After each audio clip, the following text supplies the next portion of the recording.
നേർവേദി പ്രഭാഷണ പരമ്പരയിലേക്ക് ഏവർക്കും സ്വാഗതം. സുവിശേഷകൻ കുഞ്ഞുമോൻ തോട്ടപ്പള്ളി ഇപ്പോൾ നിങ്ങളുമായി ദൈവവചനം പങ്കുവെക്കുന്നു. ശ്രദ്ധിച്ചാലും.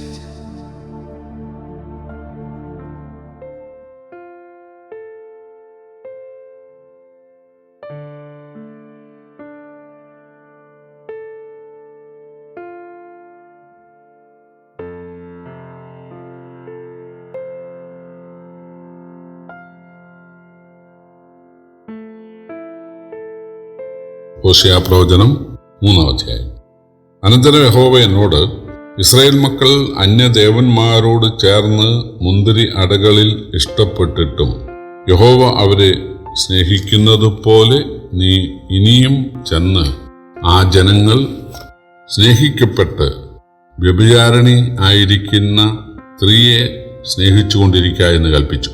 അങ്ങനെ ഞാൻ അവളെ 15 വെള്ളിക്കാശിനും 1.5 ഹോമർ യവത്തിനും മേടിച്ചവളോട്, നീ ബഹുകാലം അടങ്ങിപ്പാർക്കണം, പരസംഗം ചെയ്യുകയോ മറ്റൊരു പുരുഷൻ പരിഗ്രഹമായിരിക്കുകയോ അരുത്, ഞാനും അങ്ങനെ തന്നെ ചെയ്യും എന്ന് പറഞ്ഞു.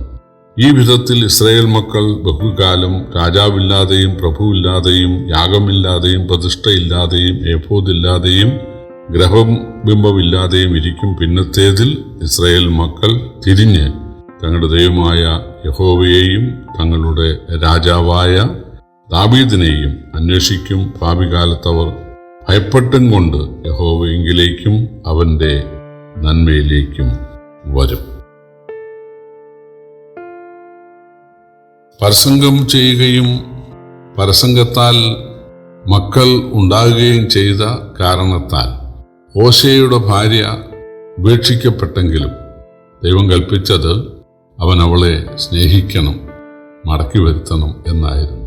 കാരണം യഹോവയെ വിട്ട് ബാൽ വിഗ്രഹങ്ങളോട് ചേരുകയും ദൈവം നൽകിയ പൊന്നും വെള്ളിയും ദൈവം നൽകിയ മുന്തിരിങ്ങ തുടങ്ങിയ കൃഷിഫലങ്ങളും വിഗ്രഹാരാധനയ്ക്ക് ചെലവഴിക്കുകയും ചെയ്ത ഇസ്രായേലിനോട് ദൈവം ക്ഷമിച്ച് അവരെ പണ്ടത്തെ പോലെയോ അതിലുപരിയോ അനുഗ്രഹിക്കാൻ പോവുകയായിരുന്നു.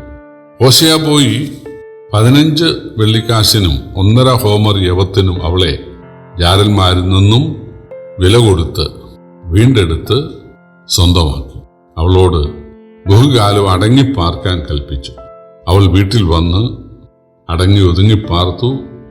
അവർ ഒരു വീട്ടിൽ എങ്കിലും വലിയ അടുപ്പമില്ലാതെ സമാധാനമായിട്ട് പാർത്തു. അതുപോലെ ഇസ്രായേൽ ബഹുകാലം വിദേശ രാജാഭരണമില്ലാതെയും ബാൽ വിഗ്രഹ പ്രതിഷ്ഠ ഇല്ലാതെയും ബാലിനുള്ള യാഗമില്ലാതെയും ഗിദെയോൻ ഉണ്ടാക്കിയതുപോലെയുള്ള ഏഫോദ് ഇല്ലാതെയും ഇസ്രായേൽ കഴിയാനിടയാകും. ബാല് തുടങ്ങിയ വിഗ്രഹത്തിൻ്റെ ലക്ഷണവിദ്യകളായ ഏഫോദും ഗ്രഹബിംബവും നമുക്കറിയാം. പണ്ട് റാഹേലിന്, യാക്കോബിൻ്റെ ഭാര്യ റാഹേലിന് ഗ്രഹബിംബം ഉണ്ടായിരുന്നു. ഇസ്രായേലിന് ഈ ഗ്രഹബിംബങ്ങളൊക്കെ എല്ലാ വീട്ടിലും ഉണ്ടായിരുന്നു. എന്നാൽ അതെല്ലാം അവർ ഉപേക്ഷിക്കുന്ന ഒരു കാലമുണ്ടാകും എന്ന് പറഞ്ഞു. താമാർ ഹോശേയയുടെ അടുപ്പം ആഗ്രഹിച്ചതുപോലെ പിന്നത്തേതിൽ ഇസ്രായേൽ മക്കൾ യഹോവയായ രാജാവിനെയും അവന്റെ കർത്തൃത്വത്തെയും ആഗ്രഹിക്കും.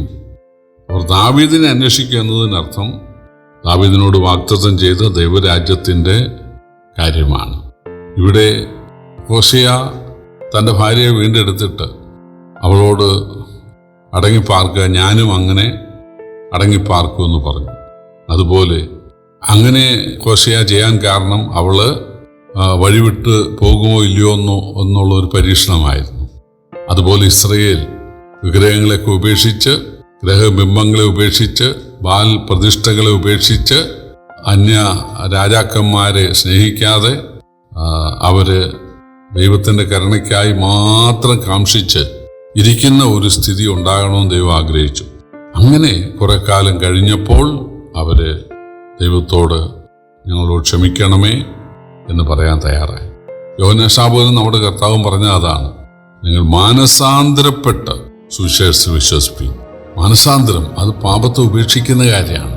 മുടിയനായ പുത്രൻ ആ പന്നിക്കൂട്ടിലുള്ള വാസവും ദൂരദേശത്തുള്ള ആ ജീവിതവും ഉപേക്ഷിച്ച്, പൂർണ്ണമായി ഉപേക്ഷിച്ച് പിതാവിലേക്ക് വരികയായിരുന്നു. അപ്പം അതുകൊണ്ട് ദൈവഭാഗത്ത് വരുന്ന ആളുകൾ പാപങ്ങളെ മനഃപൂർവ്വം ഉപേക്ഷിക്കണം. എഫേസോസിലുള്ള മന്ത്രവാദികൾ മന്ത്രവാദ പുസ്തകങ്ങൾ രഹസ്യമായിട്ട് ഒരു സ്ഥലത്ത് ഒളിച്ചു വെച്ചിട്ട് വന്ന് സ്നാനപ്പെടുകയായിരുന്നില്ല. മന്ത്രവാദ പുസ്തകങ്ങളെ ചുട്ടുകളഞ്ഞിട്ട്, എന്നേക്കുമായി ചുട്ടുകളഞ്ഞിട്ടാണ് അവർ സ്നാനപ്പെട്ടത്. നമ്മുടെ ലോത്തിനോടും ഭാര്യയോടും കുഞ്ഞുങ്ങളോടും ഒക്കെ കർത്താവ് പറഞ്ഞത് നിങ്ങൾ പുറകോട്ട് നോക്കാതെ ഓടണം എന്നാണ്. എന്ന് പറഞ്ഞാൽ പാപത്തോട് യാതൊരു താല്പര്യവും ഉണ്ടാകാൻ പാടില്ല, നോക്കാൻ പോലും പാടില്ല. പക്ഷെ ലോത്തിൻ്റെ ഭാര്യ, അവളുടെ മനസ്സ് മുഴുവൻ സോതോമിലായിരുന്നുകൊണ്ട് അവൾ തിരിഞ്ഞു നോക്കി, അവൾ പുതുവനായി. അപ്പോൾ പാപത്തെ മനഃപൂർവ്വമായിട്ട് ഉപേക്ഷിച്ച് എനിക്ക് പാപം വേണ്ട, ദൈവം മതി, എനിക്ക് വിഗ്രഹങ്ങളാലുള്ള നന്മകൾ വേണ്ട, ദൈവം തരുന്ന കഷ്ടവും ഞെരുക്കുവാണെങ്കിലും അത് മതി, എനിക്ക് ദൈവത്തെ മതി എന്നുള്ള ഒരു തീരുമാനമാണ് നമുക്ക് വേണ്ടത്. അതാണ് ഹോശേയ-പ്രവചനം 3-ാം അധ്യായം നമ്മെ പഠിപ്പിക്കുന്നത്. കർത്താവ് നമ്മെ സഹായിക്കട്ടെ. കർത്താവിൻ്റെ വലിയ നാമം വാഴ്ത്തപ്പെടുമാറാകട്ടെ.